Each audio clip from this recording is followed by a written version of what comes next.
नमस्कार मेरे प्रिय दर्शकों, स्वागत है आप सभी का टाइम्स ड्राइव शो में एक बार फिर से, जहां हम हर हफ्ते आपके लिए लेकर आते हैं ऑटोमोबाइल जगत से जुड़ी नई और ताज़ा जानकारियां और जो है आपका वन स्टॉप डेस्टिनेशन जब बात होती है नई गाड़ियों और सवारियों की। तो क्या खास है आज के इस टाइम्स ड्राइव शो में, आइए जानते हैं। टाइम्स ड्राइव शो में पहले मिलवाएंगे आपको जीप की मेरिडियन के ओवरलैंड अवतार से। क्या है खास, जानेंगे सब कुछ। और उसके बाद बारी है एथर के नए फैमिली इलेक्ट्रिक स्कूटर रिस्टा की डिटेल्ड राइड की।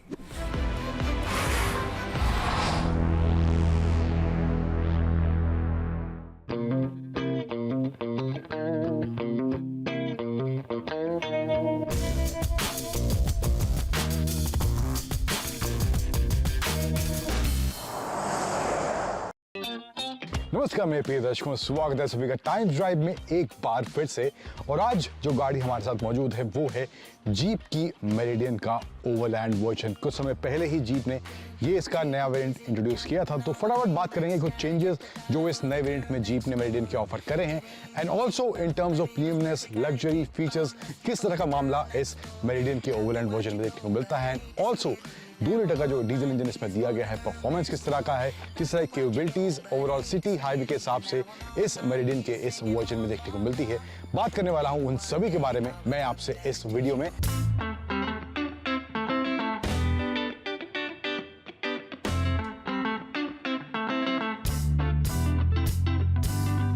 अब शुरुआत थोड़ा बहुत एक्सटीरियर से करते हैं, क्या क्या ऑफर करा गया है, क्या क्या चेंजेस थोड़े बहुत इस वेरिएंट के आने के बाद हुए थे। यहाँ पर आप देखेंगे ये ग्रिल दिया गया है, थोड़ा सा चेंज ये ग्रिल यहाँ पर देखने को मिलता है, and Chrome inserts through out आपको इस जीप की जो ट्रेडिशनल ग्रिल है जीप की गाड़ियों में देखने को मिलती है वो 7 स्लैट्स वाला, तो यहाँ पे वो भी यहाँ दिया गया है, लेकिन थोड़ा सा सोफिस्टिकेटेड मैनर में ये ग्रिल यहाँ पे देखने को मिल रहा है। क्रोम के इंसर्ट्स नीचे की तरफ भी आपको बम्पर में देखने को मिल जाएंगे, and overall piano black body colour Chrome के इंसर्ट्स थ्रू आउट आपको फ्रंट एंड में देखने को मिलेंगे। बड़ा सा यहाँ पे जीप का लोगो है, एंड 360 डिग्री कैमरा इसमें आता है। इसके अलावा साइड में आए तो क्लैडिंग जो है इस वाले वेरिएंट में यहाँ पे आपको बॉडी कलर देखने को मिलेगी। अदरवाइज जो इसका लिमिटेड वाला वेरिएंट है वहाँ पे आपको ब्लैक क्लैडिंग देखने को मिलेगी, लेकिन इसमें जो है बॉडी कलर क्लैडिंग दी गई है। एंड यहाँ पे अलॉय व्हील्स का डिजाइन भी कुछ नया इस तरह से देखने को आपको मिलेगा। सेंटर में जीप का आपको व्हील हब देखने को मिल जाएगा, एंड ऑल ट्रेन टायर्स यहाँ पे इसमें दिए गए हैं। मेरिडियन की बड़ी सी बैजिंग यहाँ पर है। बॉडी कलर ही इसके 2 हैंडल्स देखने को मिलते हैं, क्रोम इंसर्ट्स इसके डोर के आसपास थोड़े बहुत ऊपर की तरफ यहाँ दिए गए हैं, एंड ऑल्सो रूफिल में भी आपको ब्लैक और वो थोड़ा क्रोम का इंसर्ट देखने को इधर की तरफ मिल जाएगा। 7 सीटर गाड़ी है तो लंबाई के हिसाब से आप देख सकते हैं। टेल लैंप्स की बात करें तो यहाँ पे आपको थोड़ा स्मोकी आपको हिंट यहाँ पे देखने को मिलेगा। टेल लैंप्स में जो कनेक्टेड लाइट दी गई है पीछे की तरफ। अब और भी गाड़ियों हम देखते हैं तो वैसा ही कुछ स्मोकी वाला फीचर अब बहुत सी गाड़ियों में देखने को मिलता है। टेल लैंप्स हो या हेड लैंप्स हो, ऑल एलईडी पैकेज यहाँ पे इसके टेल लैंप्स और इसके हेड लैंप्स में दिया गया है। इस जीप की मेरिडियन के अंदर 4x4 की बैजिंग है। 4x2 और 4x4 2 वेरिएंट्स में आती है। यहाँ पर ये ओवरलैंड वाला वर्जन इसका देख सकते हैं। रिवर्स कैमरा यहाँ पर दिया गया है, सेंसर्स वगैरह भी नीचे आप देख सकते हैं। बड़ी सी जीप की badging with Chrome inserts in the rear यहाँ पे आपको देखने को मिल जाएगा। तो मोटा मोटा ये कुछ मामला है इस जीप की मेरिडियन की एक्सटीरियर की। अगर बात करें चलते हैं अंदर, चेंजेस जो है इन टर्म्स ऑफ प्रीमियमनेस थोड़े अंदर ज्यादा हुए हैं। क्या चेंजेस हैं, किस तरह के फीचर्स हैं, अंदर चलते हैं और बात करते हैं।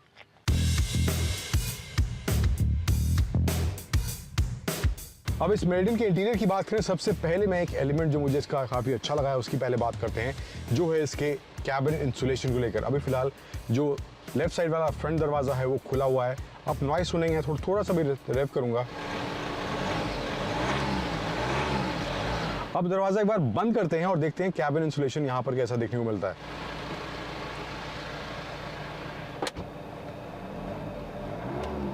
सो यू कैन ऑब्जर्व कि किस तरह का इंसुलेशन है। डीजल इंजन होने के बावजूद भी काफी ज्यादा नॉइस कट यहाँ पर कैबिन इंसुलेशन की वजह से इस मेरिडियन में देखने को मिल रहा है। अब आगे बढ़ते हैं और कुछ फीचर्स की बात करते हैं, और फीचर्स और मटेरियल किस तरह इस्तेमाल करा गया है अंदर मेरिडियन में वो बात करते हैं। तो यहाँ पे आपको लेदर स्टिच वगैरह देखने को मिल जाएगा। यहाँ पे स्वीट मेटल का इस्तेमाल देखने को मिलेगा जो कि इसकी सीट्स में भी है, डोर्स में भी करा गया है। तो यहाँ पर इनका इस्तेमाल होने की वजह से गाड़ी और प्रीमियम जरूर लगती है। एंड ये कॉपर इंसर्ट्स देख रहे हैं थ्रू आउट डैश वगैरह में, यहाँ पे नीचे की तरफ सेंटर पैनल में इधर की तरफ दिए गए हैं। एंड ऑल्सो सेंटर में बड़ा सा 10.1 इंच का आपको यहाँ पे इंफोटेनमेंट स्क्रीन इसका मिलता है। इसमें जो फीचर्स वगैरह हैं एंड्रॉइड ऑटो, एप्पल कारप्ले आपको यहाँ पे मिल जाएंगे। इसके अलावा व्हीकल सेटिंग्स में जाएंगे तो यहाँ पे आपको 360 डिग्री कैमरा का व्यू देखने को मिलेगा। इसके अलावा सेटिंग्स में जो है आपको सेफ्टी एंड ड्राइविंग असिस्टेंस में आपको रियर पार्क सेंस वॉल्यूम या पार्क सेंस वाला फीचर आपको इसमें देखने को मिलता है।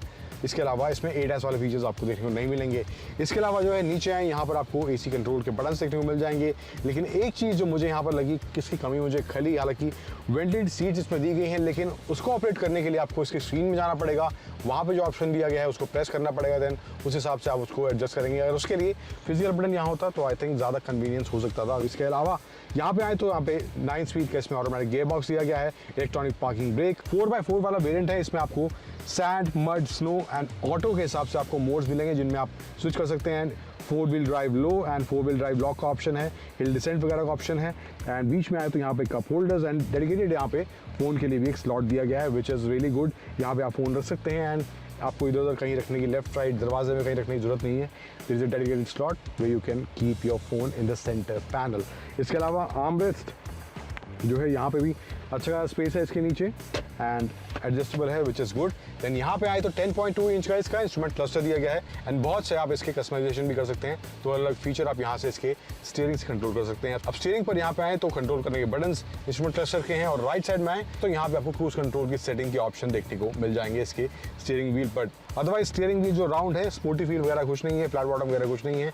यहाँ पे आपको थोड़ा बहुत इंसर्ट, सिल्वर इंसर्ट्स देखने को मिलेंगे, अगेन वो साइज पे भी दिए गए हैं। सेंटर में बड़ा सा जीप का लोगो है। इसके अलावा wireless charging, USB A and C charging points वगैरह देखने को मिल जाते हैं। ओवरऑल जो है एक चीज़ जो बहुत ही बेहतरीन लगी इंसुलेशन के अलावा मुझे इस जीप के इंटीरियर के अंदर, वो है इसकी सीट्स का ये जो ब्राउन लेदर स्टिच है, जो कॉम्बिनेशन है, वो ऑफ रोड वाला जो फील इस गाड़ी में, ऑब्वियसली 4x4 वाला सिस्टम दिया गया है, लेकिन अंदर बैठ के भी वो थोड़ा वो डस्टी या कहीं मडी फील अगर आप एक्सपेक्ट करते हैं तो यहाँ पर वो इसके इंटीरियर में एक जो कलर कॉम्बिनेशन दिए गए हैं वो काफ़ी बेहतरीन लुक, इसको ये प्रीमियम लुक भी दे रहा है एंड वो ऑफ रोड वाला लुक भी इन टर्म्स ऑफ इंटीरियर यहाँ देखने को मिल रहा है। एंड ओवरलैंड की बड़ी सी बैजिंग यहाँ पर सीट में फ्रंट दोनों में दी गई है।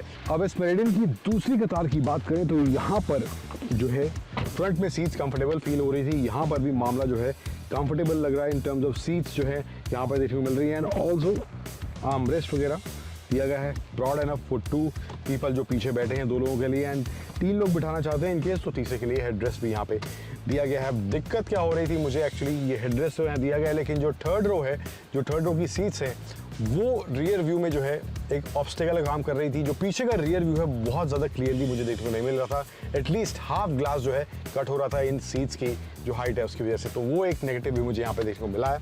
इसके अलावा जो है leg room, Thai support, head room good enough and यहाँ पे पैनोरामिक सनरूफ आपको देखने को मिलेगी, जहाँ पर सेकंड रो से बहुत ही बेहतरीन नज़ारा देखने को मिलता है। यहाँ पे rear AC vents, 2 zone climate control हालांकि इसमें दिया गया है, फ्रंट रो वगैरह के लिए एडजस्ट कर सकते हैं, लेकिन यहाँ पे रियर AC वेंट्स वगैरह देखने को मिल जाएंगे। USB A charging port and there is also 12 volt socket at the bottom. तो ये कुछ सेकंड रो का मामला है एंड एल्पाइन का साउंड सिस्टम यहाँ पर जीप इस मेरिडियन के ओवरलैंड वर्जन में ऑफर कर रही है। अब थर्ड रो का स्पेस कैसा है, वाकई में प्रैक्टिकल है या नहीं है, एक बार उसको भी देखते हैं। अब तीसरी कतार की एक्सेस के लिए मामला है, यहाँ पे एक लैच दिया गया है, 1 टच टम्बल डाउन वाला फीचर इसमें देखने को मिल रहा है। यहाँ पे एक वार्निंग साइन दिया गया है, अगर पैर आप थोड़ा आगे रखते हैं तो आपके पैर जो है सीट के नीचे आ जाएंगे, थोड़ा पीछे करके इसको नीचे करने की ज़रूरत है। यहाँ पर थोड़ा मशक्क़त वाला काम होने वाला है। यस, बैक एंगल मेरे को हालांकि इस थर्ड रो का अच्छा लग रहा है, लेकिन 3 रो आप है तो 170 लीटर का ही बूट स्पेस मिलेगा, दैट इज़ वन थिंग। लेकिन यहाँ पे जो अगर लेग रूम मेरी 5'9" हाइट है, लेग रूम के हिसाब से बात करूँ, थाई सपोर्ट के हिसाब से बात करूँ, not at all practical. Vents भी दिए गए हैं डेडिकेटेड, जिसकी आप स्पीड कम या ज़्यादा कर सकते हैं पीछे के जो पैसेंजर्स हैं। इसके अलावा जो है अगर आप थर्ड रो डाउन करते हैं तो बूट स्पेस अराउंड 480 लीटर्स के आसपास हो जाता है इस जीप की मेरिडियन में, अगर बात करें थर्ड रो अगर डाउन है तो। बट अदरवाइज थर्ड रो अगर कहें एडल्ट के हिसाब से नॉट सो प्रैक्टिकल, छोटे बच्चे हैं तो मे बी वो यहाँ पे कुछ घंटों के लिए, 2-3 घंटों के लिए आई थिंक मैक्स यहाँ पे कंफर्टेबली बैठ सकते हैं अगर वो एडजस्ट करना चाहें तो। बट अदरवाइज ये कुछ मामला है इसकी तीसरी कतार का। तो ये कुछ बात हुई इस जीप की मेरिडियन की ओवरऑल इंटीरियर स्पेस वगैरह को लेकर। अब चलते हैं इस जीप की मेरिडियन का ड्राइव किस तरह का है, जो इंजन इसमें दिया गया है डीजल इंजन, किस तरह का परफॉर्मेंस है, सिटी हाईवे के हिसाब से थोड़ा बहुत ऑफ रोड वगैरह भी करेंगे, लेकिन ओवरऑल किस तरह का परफॉर्मेंस है, कहानी को आगे बढ़ाते हैं और बात करते हैं उसकी।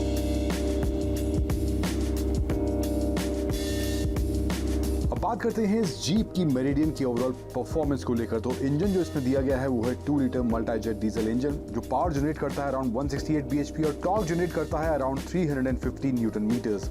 और 9 स्पीड ऑटोमेटिक गियरबॉक्स कॉम्बिनेशन के साथ ये आती है। 4x2 और 4x4 वेरिएंट्स का ऑप्शन जीप अपनी इस मेरिडियन में ऑफर करता है। ओवरऑल परफॉर्मेंस की बात करें तो शुरुआत में इंजन जो है रिफाइंड फील होता है और इसके बाद जो है परफॉर्मेंस भी अच्छा खासा इंजन से निकलता हुआ दिखाई देता है। टॉर्क डिलीवरी अच्छी खासी है एंड डीजल होने की वजह से पावर की कमी इस इंजन से महसूस नहीं होती। गाड़ी का साइज जो है इंजन उस हिसाब से केपेबल और पावरफुल महसूस होता है।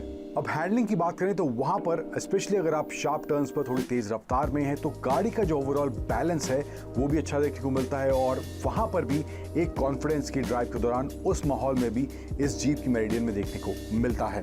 अब हालांकि ये 4x4 में भी आती है लेकिन कंफर्ट की अगर बात करें तो उस हिसाब से जीप ने इस मेरिडियन में कोई कॉम्प्रोमाइज नहीं करा है। तो कंफर्ट के हिसाब से भी सीट्स का ओवरऑल जो कंफर्ट है, ये सस्पेंशन सेटअप की जो ट्यूनिंग है वो भी एक अच्छा combination in terms of comfort cabin के अंदर प्रोवाइड करती है एंड ओवरऑल जो बॉडी रोल है वो भी ना के बराबर इस मेरिडियन में देखने को मिलता है। अब ब्रेकिंग की बात करें अगर तेज रफ्तार धीमी रफ्तार दोनों ही माहौल में, वहां पर ब्रेकिंग जो है प्रिसाइसली काम करती है। बाइट जो है ब्रेक की अच्छी है लेकिन टायर की ग्रिप मुझे लगता है थोड़ी सी बेटर होती तो ये वाला डिपार्टमेंट थोड़ा और बेटर कॉन्फिडेंस इसकी ड्राइव के दौरान दे सकता था। एंड इस गाड़ी में बैठने के बाद प्रॉपर आपको वो एसयूवी वाला स्टांस देखने को मिलेगा और ड्राइवर पोजीशनिंग जो है वो भी काफी अच्छी यहाँ पर देखने को इस मेरिडियन में मिलती है। अब कीमत की बात करें तो जो इसका लिमिटेड वर्जन है उसमें भी आपको 4x2 और 4x4 का ऑप्शन मिलने वाला है, लेकिन जो ओवरलैंड वाला वर्जन है वहां पे भी आपको 4x2 और 4x4 का ऑप्शन मिलने वाला है। जो लिमिटेड वाला वेरिएंट है उसका प्राइस स्टार्ट हो रहा है 4x2 का अराउंड 34 लाख के आसपास से थोड़ा सा कम है, लेकिन जो टॉप वेरिएंट है ओवरलैंड में उसका प्राइस जाता है around 40 lakh rupees. Ex showroom इस जीप की वेरिएंट का प्राइस देखने को मिलता है।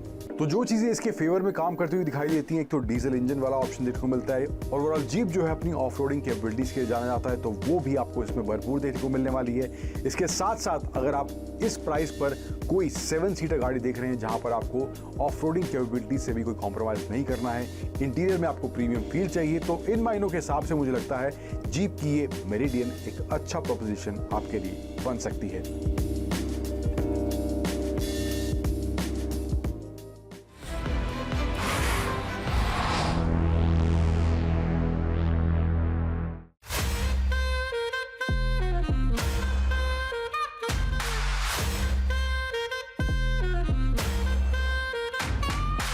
अगर प्रेडिक्शंस की माने तो इंडिया का इलेक्ट्रिक टू व्हीलर मार्केट 2030 तक एक बहुत ही बड़ा मार्केट बन सकता है और हर major electric two wheeler manufacturer इस मौके को खोने देना नहीं चाहेगा। पर इसको अचीव करने के लिए कंपनीज को नए प्रोडक्ट्स डेवलप करने पड़ेंगे जो एक ब्रॉड और डाइवर्स ऑडियंस की डिमांड को मीट कर सके। अब एथर कुछ ऐसा ही करने जा रहा है अपने नए फैमिली स्कूटर रिस्टा के साथ। तो क्या ये एथर रिस्टा वाकई में एक प्रैक्टिकल स्कूटर है या फिर वाकई में एक फैमिली स्कूटर के तौर पर देखा जा सकता है या नहीं, जानेंगे सब कुछ आज इस वीडियो में। नमस्कार, स्वागत है सभी का टाइम्स ड्राइव में एक बार फिर से। मैं हूं अंकुर तनेजा। शुरुआत करते हैं एथर रिस्टा के इस रिव्यू की। अब बात करते हैं किस तरह का डिजाइन और फीचर्स इस रिस्टा में एथर ऑफर कर रही है। तो पहले बात करें फ्रंट की, तो यहाँ पे आपको कंप्लीट एलईडी सेटअप इसके हेडलैम्प्स और टर्न इंडिकेटर्स में देखने को मिल जाएगा। एथर की ब्रांडिंग यहाँ पे ड्यूअल टोन कलर का ऑप्शन है, 4 ड्यूअल टोन के ऑप्शन और 3 मोनोटोन के ऑप्शन एथर इस रिस्टा में ऑफर कर रही है। देन फ्रंट में बॉडी कलर आपको मड गार्ड मिल जाएगा, टेलीस्कोपिक फोक्स फ्रंट में दिए गए हैं, डिस्क ब्रेक दी गई है फ्रंट में, लेकिन इसमें एबीएस नहीं आता, सीबीएस यानी कॉम्बी ब्रेकिंग सिस्टम एथर इस रिस्टा में दे रही है। इसके अलावा फ्रंट टायर्स की बात करें तो 12 इंच 90 सेक्शन के टायर्स फ्रंट में दिए गए हैं एंड 12 इंच 100 सेक्शन के टायर इसके रियर में दिए गए हैं। रियर में इसमें मोनोशॉक दिया गया है। इसके अलावा साइड प्रोफाइल की बात करें तो यहाँ पर स्कूटर देखने से काफ़ी लंबा लगता है, स्पेशली जो ये इसका एक्सटेंडेड रियर है इसकी वजह से थोड़ा सा इसका लंबाई आपको नॉर्मल स्कूटर के मुकाबले ज़्यादा लगेगी। फिर सीट हाइट की बात करें तो वो है 780 मिलीमीटर और ग्राउंड क्लियरेंस है 165 मिलीमीटर की इस एथर रिस्टा में देखने मिलती है। फिर यहाँ पे पीछे की तरफ आपको रिस्टा की ब्रांडिंग एंड जो वेरिएंट है इसका ये जी वेरिएंट, यहाँ पे ये ब्रांडिंग देखने मिलेगी। वेरिएंट्स इसमें 3 है, एस है और जी में 2 बैटरी पैक का ऑप्शन है। एस जो है वो 2.9 किलोवाट आवर का बैटरी पैक है उसमें। जी में जो 2 वेरिएंट्स हैं, एक का बैटरी पैक है 2.9 किलोवाट आवर और जो टॉप वेरिएंट है उसका है 3.7 किलोवाट आवर और ये वही वाला वेरिएंट हमारे साथ में खड़ा है। रियर सेक्शन की बात करें तो यहाँ पे टेल लाइट सेक्शन जो है काफ़ी स्लीक आपको मिलेगा। एलईडी सेटअप यहाँ पर भी पूरा दिया गया है। नीचे एथर की ब्रांडिंग और इसके नीचे ये नंबर प्लेट थोड़ी सी जुगाड़ू टाइप अभी फिक्स करी गई थी, थोड़ी सी नीचे गिर गई है, बट इसका कोई इलाज अभी फिलहाल हमें मिल नहीं रहा है, बार बार ये गिरती रहती है, तो ऐसी अभी रहने देते हैं। इसके अलावा पीछे का सेक्शन है, बहुत से लोगों को थोड़ा सा अटपटा लगेगा क्योंकि स्कूटर का जो टायर है वो थोड़ा सा आगे की तरफ लगता है, रियर जो टायर है जो एक्सटेंशन पीछे की तरफ जा रहा है, स्पेशली सीट को अकोमोडेट, सीट साइज़ को अकोमोडेट करने के लिए, आप बूट साइज़ को अकोमोडेट करने के लिए, तो वहाँ पर थोड़ा सा आपको अटपटा में भी इसका रियर एंड यहाँ पे देखने को मिले।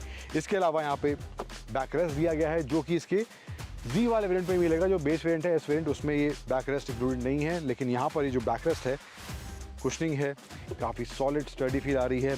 यहाँ एल्यूमिनियम में दिया गया है, प्लास्टिक वाला काम नहीं है। इसके अलावा आए सीट पे, तो मेन जो एथर यूएसपी या कहें जिसको लेकर काफ़ी प्रमोशन एथर ने भी शुरुआत में इस रिस्टा जब स्कूटर को टीज कर रहे थे तो वहाँ पे किया था। सीट का साइज़ है एथर क्लेम कर रहा है कि किसी भी स्कूटर का जो अभी हाई स्कूटर हो या इलेक्ट्रिक स्कूटर हो, सबसे बड़ी सीट यहाँ पर एथर ने इस रिस्टा में दी है। अब देखने में ऑफकोर्स बड़ी लग रही है, लेकिन बैठने के हिसाब से भी अगर फैमिली में इन केस आपके फादर मदर बैठते हैं तो उनके हिसाब से मुझे लगता है स्पेस के हिसाब से भी मामला यहाँ पे सॉलिड फील होता है। सीट का जो विड्थ है, लेंथ है, काफ़ी अच्छी यहाँ देखने को ज़रूर मिलती है। एक छोटा सा इशू मुझे सीट को लॉक करते वक्त लगा है, सीट देखिए काफ़ी बड़ी है, यहाँ से भी देखने को मिल रहा है, लेकिन इसको लॉक करने के लिए ना you have to be really sure, क्योंकि कभी कभार ऐसा लगता है कि सीट लॉक हो गई है लेकिन ये लॉक नहीं होती है, तो आपको 2-3 बार या शुरुआत में जब तक आपको आदत नहीं लगती इसको प्रेस करना पड़ेगा, तभी जाके सीट लॉक होती है। मे भी छोटा सा ये इशू है, बट यहाँ पे कुछ ये फेस करने को मुझे इसमें मिला है। इसके अलावा बात करें इसके बूट स्पेस को लेकर, तो यहाँ पर बूट स्पेस भी है काफ़ी अच्छा, अराउंड 34 लीटर के आसपास। अगर 2 लीटर का ये फ्रंट का जोड़ दे 36 लीटर के आसपास हो जाता है, तो यहाँ पर ये बूट स्पेस भी अच्छा खासा यहाँ पे दिया गया है। देन यहाँ पे ये जो आप देख रहे हैं, ये जो इसका एथर ने एक नया हेलमेट इंट्रोड्यूस किया था स्कूटर को जब लॉन्च करा था, जिसका नाम एथर ने बोला था हेलो, एंड वो हेलमेट जो है वॉइस कमांड वगैरह सब कुछ उसमें आपको देखने को मिलता है, तो यहाँ से वो वायरलेसली चार्ज हो सकता है। एंड इन केस आपको अपना फ़ोन वगैरह भी चार्ज करना है, कुछ USB पॉइंट आपको चाहिए, तो यहाँ पर वो एक्सेसरी भी लगेगी एंड उसी से आप अपना फ़ोन वगैरह चार्ज कर सकते हैं। पीछे की तरफ यहाँ पे एक लाइट भी इधर इसमें दी गई है, लेकिन जो USB चार्जिंग पॉइंट है वो अंदर ही सीट के नीचे लॉक हो गई, वो अंदर ही सीट के नीचे दिया गया है। फ्रंट में यहाँ देखने को कोई USB चार्जिंग नहीं मिलता है। फ्रंट में यहाँ पे आपको मिल जाएगा इसका ये चार्जिंग सॉकेट, देन ये कुछ सामान हैंग करने के लिए क्लिप्स वगैरह यहाँ पे आगे और सीट के नीचे भी इधर दी गए हैं, 2 आपको यहाँ पे क्लिप्स देखने को मिल जाएंगे। Moving towards the screen, 7 inch का कलर TFT डिस्प्ले एथर अपने इस रिस्टा में दे रही है। अब जो ये कलर डिस्प्ले है इसमें जो है आपको 7 इंच का, जिसमें गूगल इंटीग्रेटेड मैप्स वगैरह हैं, व्हाट्सएप नोटिफिकेशन वगैरह हैं, एंड कुछ एक्स्ट्रा फीचर्स वो आपको सिर्फ Z वाले वेरिएंट में मिलेंगे, वो आपको S वेरिएंट में नहीं मिलने वाले। S में जो है आपको 7 इंच का स्क्रीन मिल रहा है, लेकिन वो DP वाला स्क्रीन है, और ये जो कलर डिस्प्ले है वो आपको इसी Z वेरिएंट में एथर ऑफर कर रही है। एंड कुछ एक्स्ट्रा फीचर्स भी यहाँ पर आपको Z वाले वेरिएंट या Z वाले variant, whatever you want to call it, यहाँ पर देखने को मिलेंगे। अब फीचर्स क्या क्या हैं? सबसे पहले इसमें आपको ब्लूटूथ कनेक्टिविटी का ऑप्शन है, रिस्टा की यहाँ पे ब्रांडिंग देखने को मिल जाएगी। कुछ नोटिफिकेशन, कुछ आइकन साइड में दिए गए हैं, जिसमें आपको पहला आइकन दिखेगा नेविगेशन का, गूगल मैप्स वगैरह आप लगाएंगे सब डिस्प्ले यहाँ पे आएगा। नीचे की तरफ आए फोन कनेक्टिविटी के ऑप्शंस हैं, कनेक्टेड डिवाइसेस जो हैं वो सब आपको देखने को मिलेगा। देन उसके नीचे आए तो व्हीकल डिटेल्स, डॉक्यूमेंट्स वगैरह जो आपने सेव करे हैं वो सब इन्फॉर्मेशन है। देन सेटिंग्स में आपको ब्लूटूथ ऑन ऑफ, डिवाइस जो पेड है, ब्राइटनेस आपको ऑटो पे रखना है कि जो भी रखना है वो सब ऑप्शन देखने को मिलेगा, ऑटो पे करते हैं। नीचे की तरफ आएँ तो आप इसमें जो एक फीचर दिया गया है, ये एक फीचर जो है मैजिक ट्विस्ट जिसे एथर कह रही है, बहुत ही कूल फीचर मुझे लगा है। कैसे काम करता है मैं बताऊंगा वीडियो में आगे। तो ये कुछ फीचर्स यहाँ पर इस रिस्टा की 7 इंच की कलर्ड स्क्रीन में दिए गए हैं। यहाँ पे बटन्स की बात करें तो राइट साइड में आपको इसका रिवर्स यहाँ पे मोड एंगेज करने का बटन देखने को मिलेगा। नीचे आए तो जो मोड है स्मार्ट इको और Z उसको स्विच करने का ऑप्शन, नीचे आए तो आपको इग्निशन स्विच यहाँ पे देखने को मिल जाएगा। लेफ्ट साइड में हाई बीम, लो बीम, ये जॉयस्टिक दिया गया है जिससे आप इसके स्क्रीन को ऑपरेट कर सकते हैं, and turn indicators, horn switch, ये सब देखने को मिलेगा। सो प्लास्टिक क्वालिटी की यहाँ पे बात करें इस सेक्शन में तो बहुत ज़्यादा बेहतरीन या कहीं अच्छी आपको देखने नहीं मिलेगी, बहुत ही ओकेश टाइप है। तो ये कुछ हिसाब किताब यहाँ पे देखने को मिलता है इसके इस हैंडल बार वाले सेक्शन की अगर बात करें तो ये कुछ in terms of design and features Ather के रिस्टा में देखने को मिलता है। अब जो वेरिएंट हमारे साथ है वो इसका टॉप वेरिएंट है जो कि Z है। 3.7 किलोवाट आवर इसमें बैटरी पैक दिया गया है एंड जो पीक पावर जनरेट करता है वो है 4.3 किलोवाट की एंड टॉर्क है 22 न्यूटन का पीक टॉर्क इसमें जनरेट होता है। अब इन terms of ride, handling, comfort को लेकर किस तरह का इसका परफॉर्मेंस देखने को मिल रहा है, कहानी को आगे बढ़ाते हैं, बात करते हैं उसकी। अमूमन जो एक फैमिली या फिर सिटी ओरिएंटेड राइडर होता है वो किसी भी स्कूटर में कुछ बेसिक चीज़ें ज़रूर तलाश करता है, जैसे कि सिटी में जो स्पीड्स वगैरह हैं वहाँ पर वो सेफ फील करे, उन स्पीड पे एक बैलेंस्ड राइड एक्सपीरियंस देखने को मिले और कुछ डिसेंट फीचर्स हो और डिज़ाइन भी उसका ठीक ठाक देखने में लगे। अब परफॉर्मेंस की बात करें, वहाँ पर जो रिस्टा है वो आपको तेज़ सर्रार वाली फीलिंग तो नहीं देगा, लेकिन एक फैमिली स्कूटर के हिसाब से जो स्पीड होनी चाहिए वहां पर ये स्कूटर आपको निराश नहीं करेगा। अराउंड 80 के आसपास इसकी टॉप स्पीड है एंड वहां पर भी स्कूटर जो है वेल बैलेंस्ड और राइड के हिसाब से सेफ महसूस होता है। और इनिशियल जो पावर और टॉर्क डिलीवरी है वो भी अच्छा खासा है, बहुत ज़्यादा तेज तर्रार नहीं है, लेकिन ऐसा भी नहीं है कि आपको एकदम निराश करे। तो वो मामला यहाँ पे परफॉर्मेंस को लेकर एक फैमिली स्कूटर के हिसाब से मुझे रिस्टा में सॉर्टेड देखने को मिला है। इसके अलावा जो है सस्पेंशन सेटअप और सीट की जो कुशनिंग है ये कॉम्बिनेशन भी एक अच्छी और कंफर्टेबल राइड जरूर देने में मदद करता है इस स्कूटर की राइड के दौरान। अब हालांकि रिस्टा में जो है एबीएस वगैरह नहीं दिया गया है, लेकिन ब्रेक्स जो हैं चाहे आप तेज रफ्तार में चला रहे हैं चाहे धीमी रफ्तार में चला रहे हैं, ब्रेक्स जो हैं परफेक्टली काम करती हैं। जिस स्पीड पर मैंने स्कूटर चलाया तो उस माहौल में ब्रेकिंग को लेके मुझे कोई दिक्कत महसूस नहीं हुई। अब इस एथर रिस्टा में जो है एक फीचर मुझे बहुत ही काम का और बहुत ही जो पसंद आया है वो है इसका मैजिक ट्विस्ट वाला फीचर। अब ये फीचर काम कैसे करता है, अमूमन हम जो रेस देते हैं तो हम थ्रॉटल देते हैं तो वहाँ पे गाड़ी आगे जाती है, लेकिन अगर मैं थ्रॉटल को पीछे की तरफ ले जाऊंगा या उल्टा उसे घुमाऊंगा तो वहाँ पर इसका जो रीजनरेशन वाला मोड है वो एक्टिव हो जाएगा। हालांकि इसमें रीजनरेशन का ऑप्शन दिया गया है, लेकिन ये जो मैजिक ट्विस्ट है यहाँ पर आपको अलग से ब्रेक दबाने की ज़रूरत नहीं है एंड वहाँ पर जो है ये ब्रेकिंग के तौर पर काम करेगा। अगर आप थ्रॉटल को उल्टी तरफ घुमाएंगे तो वहां पर आपको ब्रेकिंग प्रोवाइड करेगा, यानी कि आप बिना ब्रेक दबाए भी एक सर्टेन स्पीड तक स्कूटर को रोक सकते हैं। तो ये जो फीचर है बहुत ही काम का और प्रैक्टिकल मुझे स्पेशली सिटी में जिस तरह की स्पीड पे हम चलाते हैं तो वहां पर ये बहुत ही फायदेमंद साबित हो सकता है। अब अंत में ये स्कूटर वाकई में एक प्रैक्टिकल पैकेज है या नहीं है, एक फैमिली स्कूटर की तरह हम इसको देख सकते हैं या नहीं देख सकते। तो ओवरऑल स्पेस की जो बात करूं, जो इसका सीट का ओवरऑल लेंथ और विड्थ है तो वहां पर सीट का जो साइज़ है वो परफेक्ट है एक फैमिली स्कूटर के हिसाब से एंड फ्रंट में भी जो है अच्छा खासा स्पेस लेग्स के लिए देखने को मिलता है, तो वहाँ पर भी मुझे मामला स्पेस को लेकर सॉलिड देखने को मिलता है एंड बूट स्पेस जो है वो भी अच्छा खासा इस रिस्टा में देखने को मिलता है। अब कीमत जो इसकी स्टार्ट हो रही है, एक्स शोरूम कीमत की अगर बात करें तो 1,10,000 से स्टार्ट हो रही है इसके बेस वेरिएंट के लिए और 1,45,000 तक इसके टॉप एंड वेरिएंट के लिए इसका प्राइस जाता है। अब एक जो और चीज़ जो मुझे पूरे स्कूटर में इसको एक्सपीरियंस करने के बाद लगी है वो है सिर्फ इसका रियर डिज़ाइन।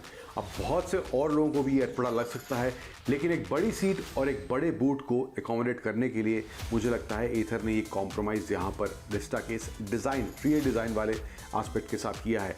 बट अगर आप एक फैमिली स्कूटर में अच्छा बूट स्पेस और एक बड़ी सीट नहीं देंगे तो वो मुझे लगता है ज़्यादा बड़ा कॉम्प्रोमाइज़ हो जाता है। सो अगर आप इस रियर एंड डिज़ाइन वाले एस्पेक्ट को थोड़ा दरकिनार कर सकते हैं, लेकिन इसके अलावा जो स्कूटर में ओवरऑल पैकेजिंग की गई है फीचर्स को लेके, स्पेस को लेके, परफॉर्मेंस वगैरह को लेके एंड रेंज को लेके, तो मुझे लगता है उन मायनों के हिसाब से अगर आप कोई इलेक्ट्रिक स्कूटर तलाश कर रहे हैं तो ये एथर का रिस्टा आपके लिए एक अच्छा इलेक्ट्रिक स्कूटर ज़रूर बन सकता है। तो आज के इस टाइम्स ड्राइव शो में बस इतना ही वक्त हो चला है आपसे विदा लेने का, लेकिन आज के शो में दिखाई गई कहानियों से जुड़े आपके कुछ सवाल या सुझाव हैं तो आप हमें टाइम्स ड्राइव के सोशल मीडिया हैंडल्स पर वो सब भेज सकते हैं। एंड हमेशा की तरह always wear your seat belt while driving, always wear your helmet while riding, drive safe, ride safe. Thank you for joining and stay tuned to 18 Hours Swadesh।